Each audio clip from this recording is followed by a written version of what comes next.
کیا سب ٹھیک ہے؟ وہ چپ نہیں، ایک لفظ بھی ادا نہ کیا۔ طبیعت خرابی کا بہانہ کر دیا۔ حقیقت چھپانے کو اب صرف بہانے ہی تو رہ گئے تھے، ورنہ آنکھیں جو راز عیاں کرتی تھی انہیں سمجھنے کی نظر کہیں کھو گئی تھی۔ وہ پچھلے 2 ہفتوں سے ایک ہی جیسے اور انجان چہرے دیکھتا آ رہا تھا۔ کتنی دیر ہوش میں رہتا تھا تو وہی چہرہ ہی نظروں کے سامنے آتا تھا۔ ایسی آوازیں جنہیں وہ مفہوم پہنانے سے قاصر رہتا تھا، باتیں وہ جو سمجھ میں نہیں آتی تھی، ذہن جو دھند میں لپٹا ہر خیال کو تاریک سا کرتا تھا۔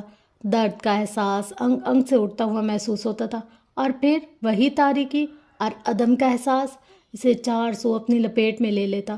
کئی بار وہ بند تاریک کوٹری میں ڈوبتی ابھرتی سانسوں کے تصور سے چیختا تھا۔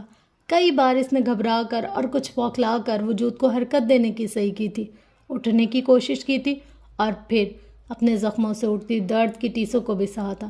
وہ متوحش سا ہو جاتا تھا، وحشت اور خوف سے کپ کپانے لگتا تھا۔ اجنبی چہرے، اجنبی لوگ، سفید جگہ، سفید احساس، منجمد برف کا سا۔ مگر اب کی بار جو چہرہ اس نے دیکھا وہ جانا پہچانا تھا، مبہم، دھندلا مگر روشن۔ پہچان کی منازل طے ہوئی تو اندر تک سب درہم برہم ہو گیا۔ وہ دواؤں کے زیر اثر ابھرنے والے وقتی سکون اور درد کو دباتا محلول سب بے اثر ہو گیا۔ اس کا ہاتھ ان کے ہاتھ میں تھا، ان کا ہاتھ اس کے گال پر تھا، ان کا چہرہ آنسوؤں سے تر تھا۔ وہ رو رہی تھی، جمیلہ داؤد رو رہی تھی۔ اس نے ایک دم سے لبوں کو جنبش دیتے، آنکھیں میچ کر کھولتے اپنے ہاتھ کو حرکت دی۔ ہاتھ بھاری تھا، جانے وہ کیا کہہ رہی تھی، وہ سن نہیں پا رہا تھا۔ اس نے کس قدر کوشش سے اپنا ہاتھ ان کی گرفت سے نکالنے کی کوشش کی، کیوں کی تھی وہ نہیں جانتا تھا۔ چھوڑیں، وہ کہنا چاہتا تھا مگر کہہ نہیں پا رہا تھا، آواز حلق میں گھٹ کر رہ گئی۔ چھوڑیں مجھے، اس نے کہا۔ اس نے ایک دم سے بھرائی ہوئی آواز میں زور لگا کر کہا۔ جمیلہ داؤد کی گرفت ایک دم سے ڈھیلی پڑی تھی۔ جائیں، اپنا رخ دوسری طرف کرتے وہ روتے ہوئے چیخا تھا۔ وہ چہرہ، وہ اسے یہاں کیوں نظر آیا تھا، اب کیوں نظر آیا تھا، وہ آواز کیوں سنائی دے رہی تھی۔ نرس نے جمیلہ کو وہاں سے ہٹا دیا۔ وہ ان کی منت اور اصرار کے باوجود انہیں روم سے باہر لے گئی۔ انہیں یہاں نہیں ہونا چاہیے تھا، انہیں یہاں نہیں ہونا چاہیے تھا۔ وہ آنکھیں موندے روئے جا رہا تھا۔ ذہن پر دھند چھائی ہوئی تھی، اسے درد ہو رہا تھا، سینے میں، بازو پر، سر کے پچھلے حصے میں اور پیٹ کی بائیں طرف درد ہو رہا تھا۔ اس نے گزشتہ رات بھی اٹھنے کی، یہاں سے فرار کی کوشش کی تھی۔ یہی کوشش وہ ایک بار پھر کر رہا تھا، اپنے مختل ہوتے حواسوں کے ساتھ۔ وہ اپنے زخموں کی پرواہ کیے بغیر پھر سے اٹھنے لگا۔ پہلے اعظم شیرازی تھے، اب سیاہی مائل ہیولا تھا۔ بند کوٹری تھی اور اندھیرا تھا، بارش کی آواز تھی اور عبدل کا چہرہ تھا۔ گاڑی کے شیشے بار بار ٹوٹ رہے تھے، ہر بار وہ گھومتی ہوئی گاڑی کے اندر فنا ہو رہا تھا، وہ بار بار لہو لہان ہو رہا تھا۔ نرس اسے زبردستی پکڑ کر بیڈ پر لٹا چکی تھی۔ وہ اس سے کچھ کہہ رہی تھی، وہ اپنے ہاتھ کھینچ رہا تھا۔ وہ شدت سے رو رہا تھا، وہ نارمل نہیں تھا، وہ اس حادثے کے بعد نارمل ہو بھی نہیں سکتا تھا۔ اتنا درد، اذیت، اپنوں کی بے رخی سہنے کے بعد، بے خبری میں رہنے کے بعد، خوف میں اترنے کے بعد وہ کس طور پر نارمل ہو سکتا تھا؟ وہ اپنے ڈاکٹرز، نرسز کے قابو میں نہیں آ رہا تھا۔ اسے یقین سا تھا زندگی کے جھانسے میں وہ ایک بار پھر مرنے والا تھا، بار بار مرنے والا تھا۔ اس کا اعتماد، بھروسہ ختم ہو چکا تھا۔ اسے ہر چہرہ اپنا دشمن نظر آ رہا تھا۔ بند دروازوں کے اس پار اس کی آواز سنتی جمیلہ داؤد منہ پر ہاتھ رکھے اپنی سسکیاں دبائے کھڑی رہ گئیں۔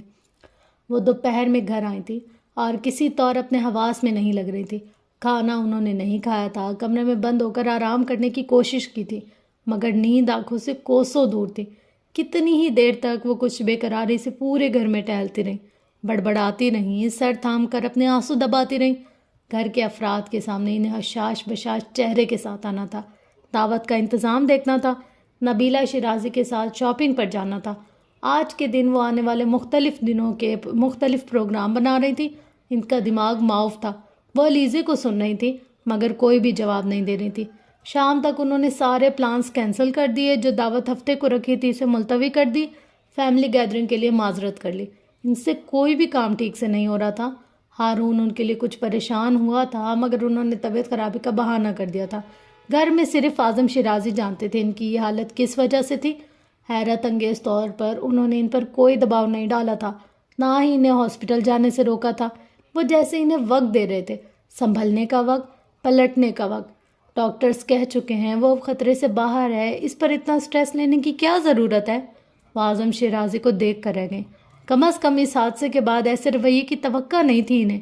کچھ نہ صحیح فارس کی اذیت پر انسانی ہمدردی کے ناطے وہ ذرا سی نرمی دکھا سکتے تھے، تسلی کے چند لفظ بول سکتے تھے، دعا بہتری کی امید کچھ تو کہہ سکتے تھے۔ ان کے لیے بس یہ اہم تھا کہ لڑکا زندہ تھا، ان کی سانسوں کا چلنا زندگی تھی۔ ان کی سوچ، شخصیت، ارادوں میں کوئی فرق نہیں آیا تھا۔ انہیں اپنے کسی فیصلے پر دکھ نہ تھا، نہ ہی پشیمانی ہوئی تھی۔ جو بھی ہوا تھا حماد کی غلطی اور منمانی سے ہوا تھا۔ لڑکا زندہ تھا، اس کی سانسیں چل رہی تھی۔ صرف یہی ایک بات زندگی کی دوڑ میں واپس لانے کے لیے کافی تھی۔ اگر فارس کی جگہ حماد ہوتا تو کیا وہ تب بھی یہ بات کہتے؟ انہوں نے سوچتے ہوئے آنسو اپنے اندر اتار لیے۔ بے رحمی ان کی تھی، دل ان کا کٹتا تھا، رویہ ان کا تھا، تکلیف انہیں ہوتی تھی۔ انہوں نے کچھ نہ کہا، کوئی بحث نہیں کی، کوئی سوال نہ رکھا، کوئی حساب نہ جگایا۔ ان باتوں کا اب کوئی فائدہ نہ تھا۔ وہ ان سے اجازت لے کر سیڑھیوں کی جانب بڑھتی گئیں۔ اعظم شیرازی کوٹ کی جیبوں میں ہاتھ ڈالے انہیں دیکھتے رہے۔ دروازے پر دستک دے کر حماد اجازت ملتے ہی اندر آ گیا۔ اعظم شیرازی نائٹ گاؤن میں ملبوس ایک فائل ہاتھ میں لیے بیڈ پر بیٹھے تھے۔ ملازم چائے کا کپ اور پانی کا گلاس سائڈ ٹیبل پر رکھ رہا تھا۔ اس پر نظر پڑتے انہوں نے فائل رکھ دی، گلاسز اتار دیے۔ ملازم اشارہ ملتے ہی جا چکا تھا تو وہ فرصت سے اس کی طرف متوجہ ہوئے۔ میں آپ سے سوری کہنے آیا ہوں۔ اعظم شیرازی چند لمحوں تک اسے دیکھتے رہے۔ میں نے بہت غلط کیا، مجھے آپ کی بات ماننی چاہیے تھی۔ وہ شرمندہ لگ رہا تھا۔ وہ پچھلے 1 ماہ سے اسے مسلسل نظر انداز کر رہے تھے۔ دونوں کے مابین کھانے کی میز پر کوئی بات نہیں ہوتی تھی، آؤٹنگ کا پروگرام نہیں بنتا تھا، ایک دوسرے کو وقت دینے کی روٹین ختم ہو چکی تھی۔ وہ اس سے اس قدر ناراض ہوئے تھے کہ خود سے مخاطب بھی نہیں کرتے تھے۔ اس کے لیے یہ سب ناقابل برداشت تھا۔ اس طرح کے غصے اور ناراضگی کا سامنا وہ پہلی بار کر رہا تھا۔ کتنی بار اس نے معذرت کی کوشش کی تھی مگر وہ موقع دے ہی نہیں رہے تھے۔ اپنے کاروباری معاملات میں اس قدر مصروف رہنے لگے تھے کہ اب گھر بھی دیر سے آتے تھے۔ اعظم شیرازی کچھ دیر تک اسے دیکھتے رہے، پھر اسے اپنے پاس بیٹھنے کا اشارہ کیا۔ وہ بیٹھ گیا مگر سر ہنزو جھکا ہوا تھا۔ اپنی پوزیشن اور اسٹیٹس کے لحاظ سے تمہیں اندازہ ہونا چاہیے تھا کہ تمہارا ایک غلط فیصلہ، ایک غلط مطالبہ صرف تمہارے لیے ہی نہیں بلکہ ہم سب کے لیے کتنے بڑے مسائل کھڑے کر سکتا ہے۔ حماد کا سر جھکا رہا۔ تمہیں میرا حکم ماننا چاہیے تھا، وہ اب اسے سمجھا رہے تھے۔ ان کا لہجہ معمول کی طرح اب نرم تھا، تاثرات میں سختی نہ تھی، خفگی کا کوئی شائبہ نہ تھا۔ وہ انہیں خاموشی سے سن رہا تھا۔ اسے اندازہ تھا اس سے کتنی بڑی غلطی ہوئی ہے۔ اس نے اپنے دادا کا حکم نہیں مانا تھا، ان کا اعتماد توڑا تھا، مگر یہاں کوئی اور بات تھی جو اسے دکھی کر رہی تھی، اس کے اندر کے اطمینان کو سلب کر رہی تھی۔ وہ اسے سمجھا کر خاموش ہوئے تو اس نے سر اٹھا کر انہیں دیکھا، لمحے بھر کے لیے کچھ سوچا۔ از ہی امپورٹنٹ ٹو یو؟ کیا وہ آپ کے لیے اہم ہے؟ اندر کہیں سلگتے انگاروں کی سی تپش تھی۔ ہو؟ کون؟ فارس؟ اعظم شیرازی نے گردن موڑ کر اسے دیکھا۔ آنکھوں میں لمحے بھر کے لیے حیرت اتری تھی۔ حماد کا سوال ہی ایسا تھا، کیا وہ فارس کی حقیقت جان گیا ہے؟ تم سے زیادہ اہم میرے لیے اور کوئی نہیں ہو سکتا۔ لیکن آپ نے یہ نہیں کہا کہ وہ امپورٹنٹ نہیں ہے۔ اعظم شیرازی لمحے بھر کے لیے تھمے تھے، نظر اٹھا کر اپنے 17 برس کے پوتے کو دیکھا۔ اس کا سوال، انداز اور لہجہ، اس کی آنکھیں کسی گہری سوچ کی غماز لگ رہی تھی۔ وہ اندرونی خلفشار کا شکار لگ رہا تھا۔ Why are you comparing yourself with him؟ انہوں نے متحمل ہو کر پوچھا۔ ان کے پوتے کے ذہن میں فارس وجدان کیسے آ گیا تھا؟ وہ اس کے سامنے اپنا موازنہ کیوں کر رہا تھا؟ کیونکہ آپ، حماد کچھ کہتے کہتے رک گیا۔ وہ اس دن کا حوالہ دینا چاہتا تھا جب اسے ڈانٹ پڑی تھی، جب اعظم شیرازی نے اس پر آواز بلند کی تھی، جب اس پر غصہ دکھایا تھا، اور پھر پورے 1 ماہ تک وہ ناراض رہے تھے۔ اس نے ہمت مجتمع کر کے انہیں کہہ ہی دیا۔ وہ سب جو اس عرصے میں اس کے ذہن میں چل رہا تھا، یہ سب اس لڑکی کی وجہ سے نہیں تھا۔ انہوں نے سنجیدگی سے کہا، چہرے کے تاثرات ہمیشہ کی طرح سپاٹ، آواز مضبوط تھی۔ تمہاری یہ غلطی معمولی نہیں تھی، تم نے اپنے لیے خطرہ مول لیا تھا، اور میں اس پر ایسے ہی ریئیکٹ کر سکتا تھا۔ وہ اپنے دادا کو دیکھ رہا تھا۔ ان لوگوں کا ٹارگٹ تم تھے، اگر انہیں ذرا سی بھی بھنک پڑتی کہ تم کسی اور گاڑی میں سفر کر رہے ہو تو آج۔ انہوں نے دانستاً بات ادھوری چھوڑ دی۔ حماد کو اپنی غلطی کا احساس ہوا۔ اسے اپنے دادا کا غصہ، ناراضگی جیسے اب بہتر طور پر سمجھ آ رہی تھی۔ اس نے فارس سے پہلے خود اپنی زندگی کو خطرے میں ڈالا تھا۔ اسے خوشی تھی کہ وہ اس کے علاوہ کسی اور کے لیے فکر مند نہیں تھے۔ وہ جانتا تھا فارس نامی لڑکا ان کی ہی کفالت میں تھا، ان کی ہی وجہ سے شیرازی مینشن میں رہتا تھا۔ وہ لڑکا اس کی ممی کے لیے بھی اہم تھا۔ وہ کبھی نہیں سمجھ پایا وہ اسے اتنی اہمیت کیوں دیتی تھی۔ دوسرے ملازموں کی نسبت ان کے تمام تر توجہ صرف اس ایک لڑکے پر کیوں رہتی تھی؟ وہ اس کے معاملات میں کلاس کا فرق تک بھول جاتی تھی۔ مہنگی سے مہنگی چیزیں اس لڑکے کی دسترس میں ہوتی تھی۔ ہر وہ چیز جس پر اس کا حق تھا، ہر وہ چیز جو اس کے اسٹیٹس کے حساب سے صرف اس پر ہی جچتی، وہی فارغ چیز وجدان کے پاس ہوتی تھی۔ 3 سال تک وہ یہ فرق اپنی آنکھوں سے دیکھتا آیا تھا۔ 3 سال پہلے وہ یہی فرق ایک بار پھر دیکھ رہا تھا اور اسے یہ سب بالکل اچھا نہیں لگا تھا۔ ممی کی فکر اور دادا کی ناراضگی، یہی وجہ تھی کہ اس کے احساسات آگ جیسے ہو رہے تھے۔ مگر اب اس نے دیکھا تھا کہ دادا کے انداز اور لہجے میں اس لڑکی کے لیے کوئی فکر نہیں تھی۔ انہوں نے اب تو اس کا ذکر بھی نہیں کیا تھا، نہ پہلے کسی تفصیل سے آگاہی دی تھی، نہ آپ دے رہے تھے۔ دادا فارس نامی اس لڑکے کو اس بحث سے مکمل طور پر خارج کر چکے تھے۔ حماد کو ایک دم سے تسلی کا احساس ہوا۔ دادا جھوٹ نہیں بولتے، ان کی فکر صرف اس کے لیے تھی، خوف صرف اس کے لیے تھا، محبت صرف اس کے لیے تھی۔ بھلا ایک ملازم کے لڑکے کے ساتھ اس کا کیا موازنہ؟ وہ کتنا بے وقوف تھا، کتنا غلط سوچ رہا تھا۔ اس کے تاثرات ایک دم سے بہتر ہو گئے تھے، آنکھوں سے الجھن منقود ہو گئے، دل میں غصہ نہ رہا۔ وہ مطمئن ہو کر چلا گیا۔ گلاسز آنکھوں پر لگاتے اعظم شیرازی نے اپنی فائل دوبارہ اٹھا لی۔ ذہن لمحے بھر کے لیے بھٹکا تھا، سوچ کسی اور طرف چلی گئی۔ سائن کرتے کرتے وہ رک گئے، سر جھٹک کر وہ پھر سے فائل اسٹڈی کرنے لگے۔ اسے وہ تاریکی یاد تھی مگر اغوا کار کے چہرے یاد نہیں تھے۔ ان کی باتیں ذہن میں گونجتی تھی لیکن اب سمجھ نہیں آتی تھی۔ منظر جھلکیوں میں ابھرتے تھے، کبھی کھلی آنکھوں میں خواب کا روپ دھار لیتے، ہر بار وہ کہیں قید ہوتا، چیختے چلاتے کسی کو بلاتا ہوا، قید، اندھیرا اور بندھے ہوئے ہاتھ، گولیوں کی آوازیں اور پھر سناٹا۔ اسے باتیں یاد نہیں آ رہی تھی، اسے چہرے بھولتے جا رہے تھے۔ یہ ادویات کا اثر نہیں تھا، نہ ہی سائیڈ افیکشن کو کوئی دخل تھا۔ اس کا دماغ حفاظتی دیواریں سے بناتا جا رہا تھا، کچھ وقت حالات اور واقعات کو مٹاتا جا رہا تھا۔ مناظر دھندلے ہو رہے تھے، باتیں مدھم ہو رہی تھی، سب یاد ہوتے ہوئے بھی وہ بہت کچھ بھولتا جا رہا تھا۔ وہ 1 ماہ ہاسپٹل میں رہا اور اس دوران یہی سب ہوتا رہا۔ اب وہ گھر میں تھا اور یہ سب پھر سے ہو رہا تھا، اور پھر وہ ناسمجھی میں آنے والی اس کیفیت پر رو رہا تھا۔ وہ خوف جو اس کی روح کھینچ رہا تھا، وہ درد جو انگ انگ سے اٹھتا ہوا محسوس ہو رہا تھا۔ دروازہ کھل گیا، دبے قدموں کے ساتھ کوئی چلتا ہوا اندر آ گیا۔ اوپری منزل کی تمام بتیاں روشن ہو چکی تھی۔ آغا علی دروازے میں رک گیا، جمیلہ داؤد اس کے پاس آ گئی تھی۔ اس کا کمرہ ہر وقت روشن رہتا تھا مگر وہ پھر بھی اندھیروں میں گھر جاتا۔ گزشتہ 1 ماہ سے وہ جنہیں مسلسل نظر انداز کر رہا تھا، جن سے کوئی بات نہیں کر رہا تھا، جنہیں اپنے قریب آنے نہیں دے رہا تھا، تو اس لمحے باوجود ہمت اور کوشش کہ وہ انہیں خود سے دور نہیں کر سکا۔ ان کی آغوش میں ایک سکون تھا، ان کے حصار میں آرام تھا، ان کا لمس زخموں پر مرہم تھا۔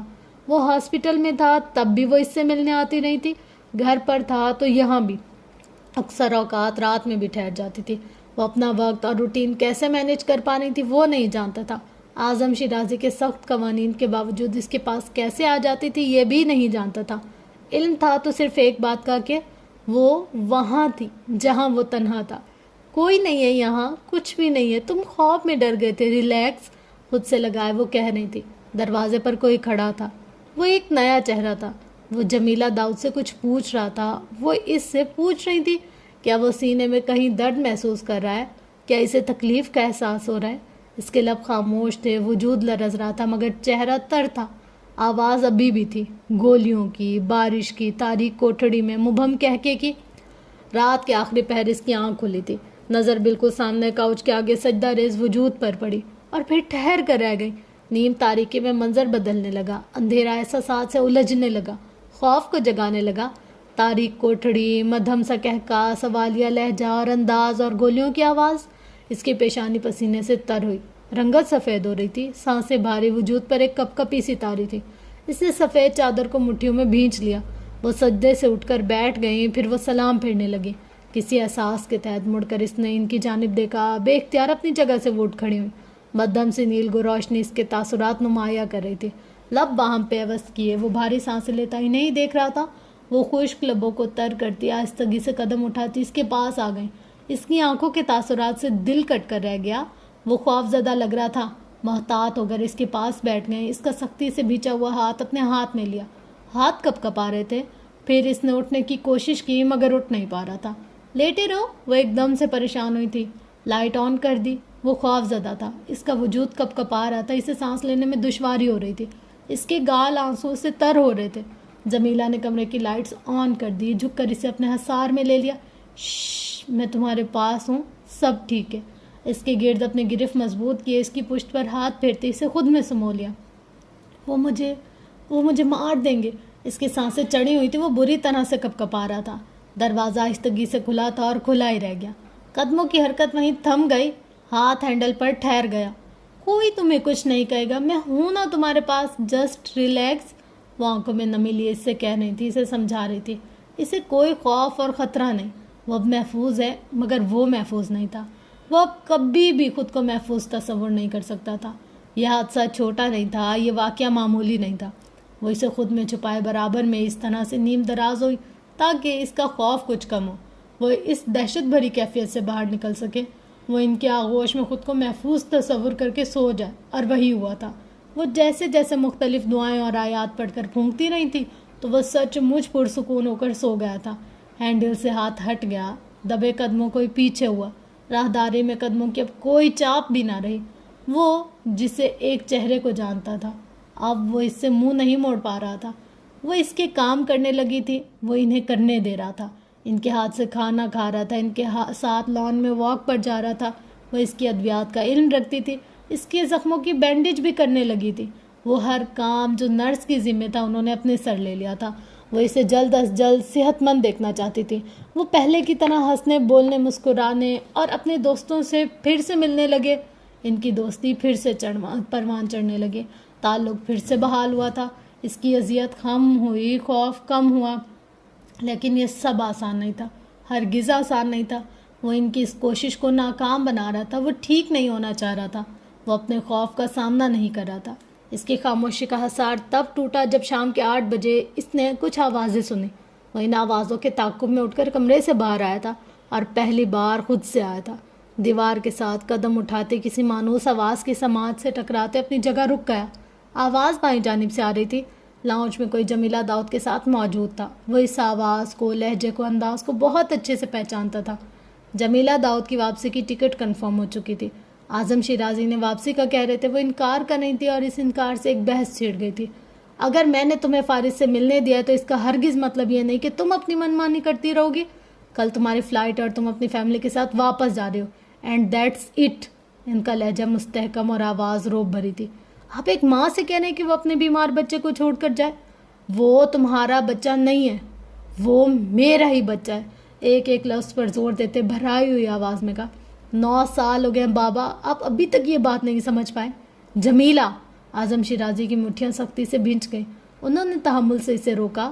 وہ مزید کوئی لفظ سننا نہیں چاہتے تھے، چاہتے تو صرف یہی کہ ابھی اسی وقت ان کے گھر سے چلے جائیں، اور وہ جانا نہیں چاہتی تھی صرف اس لیے کہ ڈاکٹرز نے سفر سے منع کیا تھا۔ وہ فارس کو ابھی تک لندن نہیں بھیج سکے تھے، ورنہ اب تک یہ معاملہ ہی ختم ہو چکا ہوتا۔ جمیلہ داؤد کے پاس رکنے کو کوئی جواز نہ بچتا، وہ ایسے مطالبے کو حق بھی نہ رکھتی تھی۔ تم ہارون کے ساتھ نہیں جاؤ گی تو 100 سوال اٹھیں گے، تمہیں اندازہ ہونا چاہیے کہ ہمارے ہر موو پر نظر رکھی جا رہی ہے۔ خطرہ صرف حماد کو نہیں تھا، اس کی لپیٹ میں تم بھی آ سکتی ہو، ہارون بھی آ سکتا ہے، اس لیے بہتر یہی ہوگا کہ تم خاموشی سے چلی جاؤ۔ اور فارس، اسے یہاں اکیلا چھوڑ دوں؟ وہ اکیلا نہیں ہے، میرے آدمی اس کا خیال رکھ سکتے ہیں، انہوں نے کہا تھا، اور وہ آنکھوں میں نمی لیے چند لمحوں تک کھڑی رہیں۔ میں امریکہ نہیں جاؤں گی، لہجہ حتمی تھا۔ اعظم شیرازی کی پیشانی کی رگیں ابھر آئی تھیں، تاہم وہ ضبط کیے کھڑے رہے۔ تم ایسا کوئی مطالبہ کرنے کی پوزیشن میں نہیں ہو، سخت لہجے میں کہہ کر جانے کے لیے مڑ گئے۔ اگر آپ مجھے فورس کریں گے تو میں اپنے میکے چلی جاؤں گی، لیکن فارس کو اس حالت میں چھوڑ کر کہیں نہیں جاؤں گی۔ اعظم شیرازی کے قدموں کی حرکت تھم گئی۔ مڑ کر انہیں دیکھا، کچھ حیرت اور صدمے سے۔ ان کے لفظ تھے ہی ایسے، ان کی بات تھی ہی ایسی۔ وہ منجمد تاثرات کے ساتھ آنکھوں میں بے یقینی لیے انہیں دیکھ رہے تھے۔ پہلی بار جمیلہ داؤد نے ان کا کوئی حکم اس طرح سے رد کیا تھا، پہلی بار اس لہجے اور انداز میں بات کی تھی۔ وہ انہیں اس لمحے کسی طور اپنے حواسوں میں نہیں لگ رہی تھی۔ فارس وجدان دیوار پر ہاتھ رکھے بھاری سانسوں کے ساتھ ساکت کھڑا تھا۔ اعظم شیرازی سے نظر نہیں آ رہے تھے، مگر وہ جمیلہ داؤد کو دیکھ سکتا تھا۔ وہ رو رہی تھی، وہ اعظم شیرازی کے سامنے اس کے لیے رو رہی تھی، وہ اس کے لیے لڑ رہی تھی۔ گزشتہ 3 سال اس نے غصے میں گزار دیے تھے۔ وہ ان سے ناراض تھا، بہت زیادہ ناراض تھا، ابھی بھی ناراض تھا۔ وہ ان سے کوئی بات نہیں کرتا تھا، جواب نہیں دیتا تھا، نظر اٹھا کر دیکھتا بھی نہیں تھا، اور اب وہ دیکھ رہا تھا۔ 3 سال اس کے لیے مشکل رہے تھے، تو جمیلہ داؤد کے لیے بھی وہ آسان نہیں تھا۔ یہ میری غلطی ہے کہ میں نے اس لڑکے کو شیرازی مینشن میں رکھا اور تمہیں اس سے ملنے دیا۔ یہ بھی میری غلطی ہے کہ تمہیں یہاں اس کے پاس آنے کی اجازت دی۔ اعظم شیرازی کی آنکھیں شعلہ بار ہو رہی تھی، لہجہ برف کی طرح ٹھنڈا تھا۔ آپ اپنی رحم دلی کو غلطی کہہ رہے ہیں؟ وہ ایک بار پھر اپنی جگہ تھمے تھے۔ آرزو کا بیٹا میرے رحم کا مستحق نہیں ہے، کچھ غصے اور نفرت سے انہوں نے کہا۔ وہ لڑکا نہ ہوتا تو جمیلہ آج اس طرح نہ کرتی۔ جمیلہ لب بھینچے انہیں دیکھ کر رہ گئی۔ شاید تم بھول رہی ہو کہ یہ لڑکا میری ذمہ داری ہے اور مجھے اسے زندہ رکھنا ہے، یہی وعدہ تھا۔ وہ اپنے فیصلے پر قائم تھے۔ بات کل بھی وعدے کی تھی، آج بھی وعدے کی تھی۔ جمیلہ نم آنکھوں کے ساتھ کھڑی تھی۔ آپ پھر سے میرا رابطہ اس سے بند کروا دیں گے؟ پھر سے مجھے دور کر دیں گے؟ جو ضروری ہو میں وہی کرتا ہوں۔ نکال دو اس لڑکے کو اپنے دماغ سے، فار گاڈ سیک۔ ان کی آواز ایک دم سے بلند ہوئی۔ جمیلہ کا چہرہ آنسوؤں سے تر ہونے لگا، نظر جھک گئی۔ کون کرتا ہے ایسے جیسے تم کر رہی ہو؟ وہ چپ رہی۔ مجھے فورس مت کرو کہ میں کچھ ایسا کروں جس پر تمہارے پاس سوائے پچھتانے کے اور کچھ نہ رہے۔ جمیلہ کی سسکیاں بن گئی۔ نہ وہ تمہارا بچہ ہے، نہ ہی تمہاری ذمہ داری۔ گھر جاؤ اور اپنی پیکنگ کرو، صبح کی فلائٹ ہے، کہہ کر لمبے لمبے ڈگ بھرتے باہر چلے گئے۔ جمیلہ کچھ دیر تک اپنی جگہ کھڑی رہی۔ کتنی دعائیں تھیں جو انہوں نے اعظم شیرازی کے دل کی نرمی کے لیے مانگی تھی۔ ایک ذرا سا احساس، فارس کے لیے احساس کی چاہتی۔ اتنا بڑا حادثہ ہو گیا اور وہ پھر بھی اپنی جگہ اسی انا کے ساتھ قائم تھے۔ کوئی فرق ہی نہیں پڑا تھا انہیں۔ فارس وجدان بے آواز قدموں کے ساتھ واپس پلٹ گیا۔ وہ کمرے میں آئی تو سامنے ہی بیڈ پر سر جھکائے بیٹھا تھا۔ ان کا خیال تو تھا کہ سو رہا ہوگا۔ لبوں پر مسکراہٹ لیے اس کے برابر میں آ بیٹھی۔ کیا ہوا، نیند نہیں آئی؟ فارس نے گردن موڑ کر انہیں دیکھا۔ ان کی آنکھیں رونے کے باعث سوجی سی لگ رہی تھی، مگر لبوں پر مسکراہٹ سی ٹھہری تھی۔ وہ منتظر تھا اب وہ اس سے کیا کہنے والی تھی، امریکہ جانے کے حوالے سے کیا جواز پیش کرنے والی تھی، مگر جمیلہ خاموش تھی۔ ان کے پاس کہنے کو کچھ نہیں تھا۔ وہ کل کی فلائٹ سے واپس جانے والی تھی، یہ بتانے کے لیے بھی کوئی لفظ نہیں تھے، ہمت نہیں تھی۔ وہ ہمیشہ ہی اسے چھوڑ کر چلی جاتی تھی جب اسے سب سے زیادہ ضرورت ہوتی تھی۔ بار بار پلکیں جھپکاتے ہوئے آنکھوں کی نمی دبا رہی تھی، گلا کھنگار کر بدقت مسکراتے ہوئے وہ خود کو اس کیفیت سے نکالنے کی کوشش کر رہی تھی۔ انہیں اندازہ تھا کہ اب وہ ناراض ہوگا تو پھر کبھی نہیں مانے گا، اب کہ وہ اسے ہمیشہ ہمیشہ کے لیے کھونے والی تھی۔ انہیں علم نہ تھا جو خاموش تھا اتنے دنوں سے وہ آج حقیقتاً خاموشی توڑنے والا تھا، اس کے دل سے بھاری بوجھ سرکنے والا تھا۔ میں ڈاکٹر مصطفیٰ سے ملنا چاہتا ہوں۔ اس کے لب ہلے۔ وہ چونک کر اسے دیکھنے لگی۔ اتنے دنوں بعد فارس نے ان سے بات کی تھی، اب تو خوشی بھی دل کو بھاری کر دیتی تھی۔ آپ تو ویسے بھی چلی جائیں گی، تو میں سوچ رہا تھا کہ وہ ایک ہی تسلسل میں اپنی بات مکمل نہیں کر پا رہا تھا۔ میں سوچ رہا تھا کہ میں ان کے پاس چلا جاؤں۔ جمیلہ داؤد اپنی جگہ بیٹھی رہ گئی۔ کیا اس نے اعظم شیرازی کے ساتھ ہونے والی ان کی گفتگو سن لی تھی؟ ان کے اندر غم بڑھ گیا، دل تڑپ گیا۔ کیا وہ ساری کی ساری سخت باتیں اس نے اس حالت میں اپنے کانوں سے سن لی تھی؟ ڈاکٹر مصطفیٰ کے پاس؟ ان کی آنکھیں دھندلا رہی تھی، آواز بھیگ رہی تھی۔ فارس کا سر جھکا ہوا تھا جیسے کہ اس کی عادت تھی۔ وہ ان کے دوپٹے کا پلو اپنے ہاتھوں میں لے چکا تھا جیسا کہ ہمیشہ لیا کرتا تھا۔ انہوں نے ایک بار پھر مجھے کہا تھا وہ مجھے اپنے ساتھ رکھ سکتے ہیں، وہ ہاسٹل میں بھی مجھ سے ملنے آتے تھے۔ جمیلہ اپنے رونے پر قابو پائے چپ رہے۔ ان کے لیے وہاں بیٹھنا مشکل ہو رہا تھا، فارس کو دیکھنا مشکل ہو رہا تھا۔ ہاں میں آغا سے بات کروں گی کہ وہ ڈاکٹر مصطفیٰ سے تمہارا رابطہ کروا دیں۔ انہوں نے انگلی کی پوچھ سے بائیں آنکھ کا آنسو صاف کیا۔ آپ جانے سے پہلے مل کر تو جائیں گی؟ سر اٹھا کر ان کی آنکھوں میں دیکھتے ہوئے پوچھا۔ اپنے آپ پر جبر کرتے آنسوؤں پر ضبط کے پہرے بٹھاتے اسے دیکھ کر رہ گئی۔ وہ انہیں جانے کی اجازت دے رہا تھا، ظاہر کر رہا تھا جیسے کوئی فرق نہیں پڑتا، جیسے اس کے لیے یہ کوئی بڑی بات نہیں، وہ سب خود سے مینج کر لے گا۔ وہ ان کے لیے واپسی کا سفر آسان کر رہا تھا، اپنے طریقے سے انہیں الوداع کہہ رہا تھا۔ جمیلہ داؤد اسے چھوڑ کر جا سکتی ہیں۔ فارس وجدان نے ہر خواہش مٹا دی تھی، ناراضگی ہٹا دی تھی۔ جمیلہ داؤد کو وہ اپنی عمر سے ایک دم سے بڑا لگا تھا، زیادہ سمجھدار لگا۔ اس رات وہ بھاری دل کے ساتھ گھر واپس آ گئی۔ اس رات وہ باوجود کوشش کے بھی سو نہیں سکی۔ وہ ایک بار پھر پہلے بھی اسے چھوڑ کر گئی تھی، ایک بار پھر اسے چھوڑ کر جا رہی تھی۔ فارس نے ملنے کا کہا تھا مگر وہ اس سے ملنے نہیں آئی تھی۔ ایک بار پھر الوداع کی ہمت نہیں تھی۔ پچھلی بار وعدوں کا سہارا تھا، رابطے کی تسلی تھی، واپسی کا ارادہ تھا، اور وہ کسی ایک عمل میں بھی کامیاب نہیں ہو سکی۔ اب کہ ان کے پاس کچھ نہ تھا، نہ کوئی عہد، نہ دینے کو کوئی امید، تسلی، اور نہ ہی ملاقات کا وعدہ۔ انہیں تو یہ بھی پتہ نہیں تھا کہ اب دوبارہ پاکستان کب آنے والی تھی۔ جانے سے پہلے انہوں نے آغا علی سے ضروری بات کی تھی۔ وہ چاہتی تھی آغا ڈاکٹر مصطفیٰ سے ملاقات کروا دے فارس کی، مگر اعظم شیرازی کے فیصلوں کا پابند تھا، فارس کی کسی سے بھی بات نہیں کروا سکتا تھا۔ شاید آپ کو علم نہیں ہے مگر وہاں سب یہی جانتے کہ فارس مر چکا ہے۔ شیرازی ہاؤس کے لان میں جمیلہ داؤد اپنی جگہ کھڑی رہ گئیں۔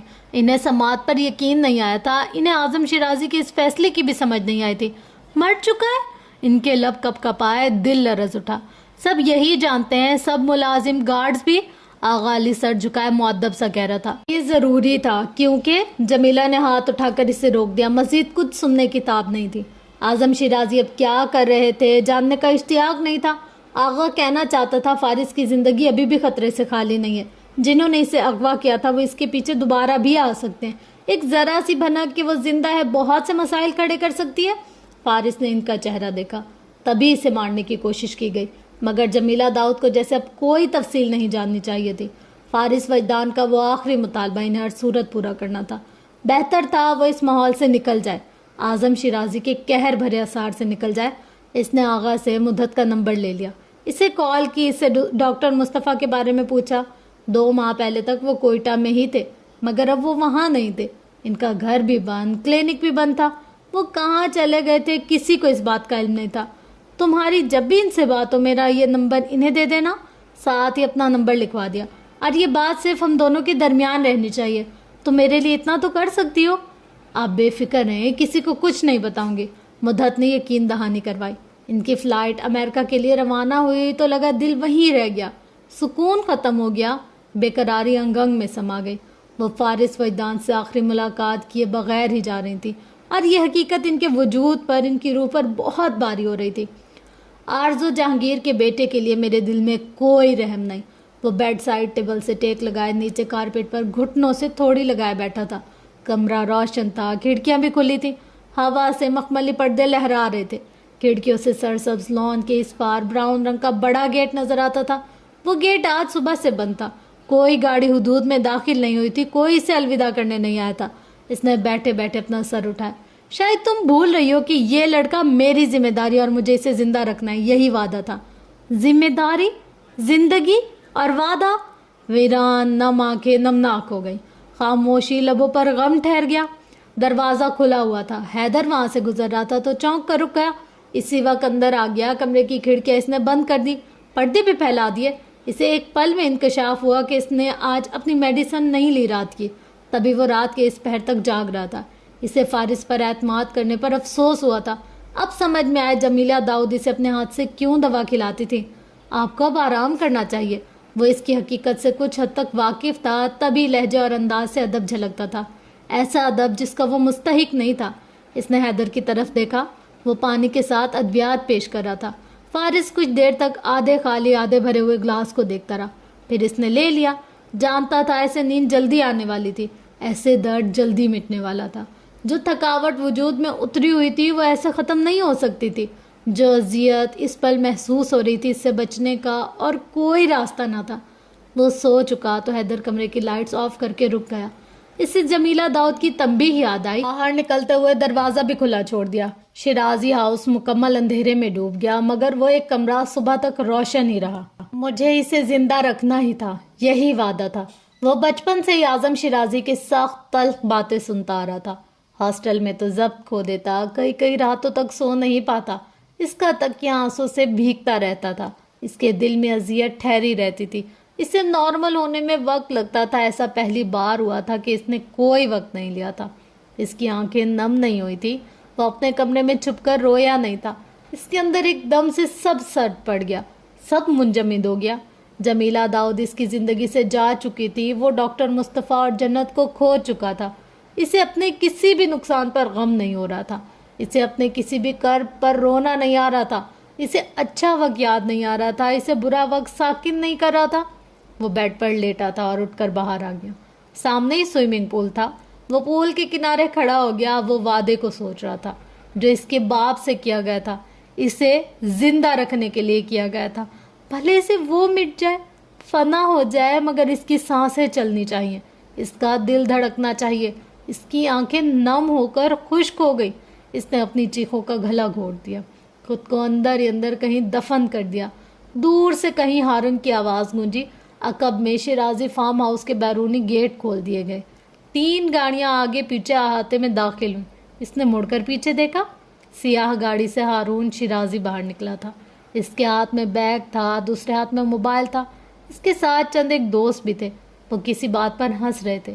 اس کا کلین شیو چہرہ تر و تازہ تھا. اس کے بال جل سے جمے ہوئے تھے. اس کے کپڑوں سے مہنگے پرفیوم کی خوشبو اٹھ رہی تھی اور بہت خوش اور پرسکون دکھائی دے رہے تھے. وہ کسی بات پر کہکا بھی لگا رہا تھا. اس نے ملازموں کو حکم بھی دیا اور پھر اس کی نظر اس پر پڑی اور وہ اپنی جگہ ساکت ہو گیا. فارس وجدان, کسی ملازم کا بیٹا؟ وہ سوئمنگ پول کے اس پار کھڑا تھا. وہ اسے ہی دیکھ رہا تھا. وہ اپنے دوستوں میں گھرا ہوا تھا, اپنی جگہ منجمد ہوا تھا. ابھی تک کسی کی بھی توجہ 14-15 سالہ اس لڑکی کی طرف نہیں گئی تھی. لان میں باربیکیو کا انتظام ہونے لگا. جو ملازم شیرازی ہاؤس کے ساتھ آئے تھے وہ اپنا کام شروع کرنے لگے. کوئلے دہکائے جانے لگے. کھلی فضا میں دھواں سا بڑھنے لگا. اس کا سانس گھٹنے لگا. اگر جو وہ پاپا کہتے ہوئے اس کے پاس آ گیا تو وہاں کوئی بھی ملازم نہ تھا.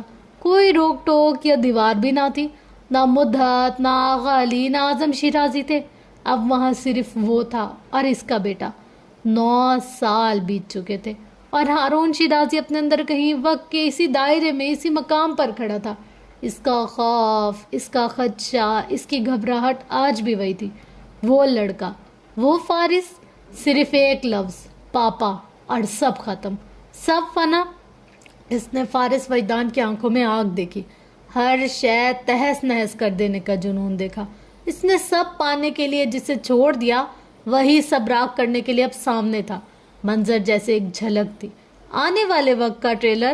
وہ کسی کیسی سکت رکھتا تھا, کس طرح انہیں برباد کر سکتا تھا, مگر وہ نہ ہوا جس کا ڈر تھا.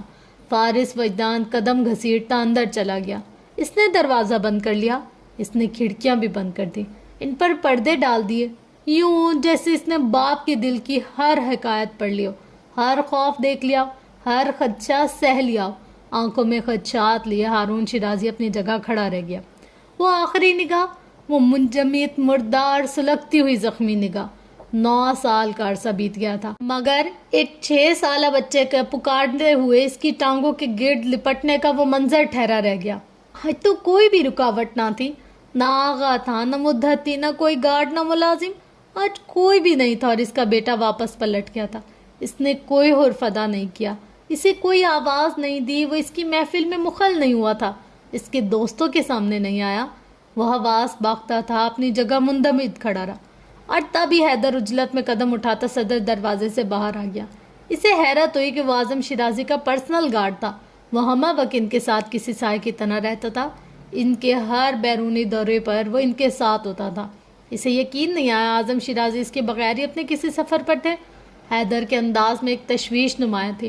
ہارون سے بات کرتے ہوئے اس نے اپنی تسلی کو اس جانب ضرور دیکھا جہاں سے فارس کے کمرے کی کھڑکیاں اور باہر کو ایک دروازہ کھلتا تھا.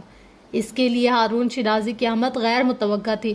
شاید دوستوں کے ساتھ بہت اچانک ہی پلان بن گیا تھا. ہارون سر جھٹک کر اپنے دوستوں کی جانب متوجہ ہوا. اس نے زبردستی مسکرانے کی صحیح کی مگر وہ مسکرا نہیں سکا. سوال کرتی زخمی نگاہیں ذہن پر نقش ہو گئی. اس کی کیفیت عجیب ہونے لگی. وہ کرسی سے اٹھ گیا. اس کے لیے وہاں ٹھہرنا مشکل ہو گیا. وہ اپنے دوستوں کے ساتھ خود پلان بنا کر آیا تھا اور اب معذرت کر رہا تھا. وہ یہاں کھانا کھا سکتے ہیں, انجوائے کر سکتے ہیں, مگر وہ یہاں نہیں ٹھہر سکتا. اس نے ضروری کال کا بہانہ بنا دیا, کام کا بہانہ کر دیا. اسے اپنے وعدے کا بھی پاس رکھنا تھا, اسے اپنے مقصد کو بھی فراموش نہیں کرنا تھا. اگر وہ رک گیا تو کبھی نہیں آگے بڑھ پائے گا, اور اگر مڑ گیا تو سب یہی ختم ہو جائے گا. وہ خود کو قائل کرتے, سمجھاتے, فائدے نقصانات گنواتے گاڑی میں سوار ہو کر اسی وقت شیرازی فارم ہاؤس سے چلا گیا. فارس کی ایک جھلک ماضی کے تمام زخموں کو ہرا کر گئی. اسے آرزو جہانگیر یاد آ گئی. اس کے ساتھ گزارا ہوا ایک ایک پل یاد آ گیا. وہ آنکھیں آرزو کی تھی, چہرہ بھی اس کا تھا. 9 سال پہلے اس نے اسے توڑ کر رکھ دیا تھا. 9 سال بعد اس نے وہی تاثر اپنے بیٹے کی آنکھوں میں دیکھ لیا تھا. حیدر فرصت سے اندر آیا تو معمول کی طرح دروازہ ہلکا سا کھلا ہوا تھا مگر کمرے میں اندھیرا تھا. حادثے کے بعد ان 4 ماہ میں ایسا پہلی بار ہوا تھا کہ اس کے کمرے میں اندھیرا تھا. اس نے ایک دم سے ہاتھ بڑھا کر لائٹس روشن کر دی. وہ کھڑکی کے نیچے قالین پر بیٹھا تھا جیسا کہ عموماً وہ شیرازی مینشن میں اپنے کمرے کی کھڑکی کے نیچے بیٹھا کرتا تھا.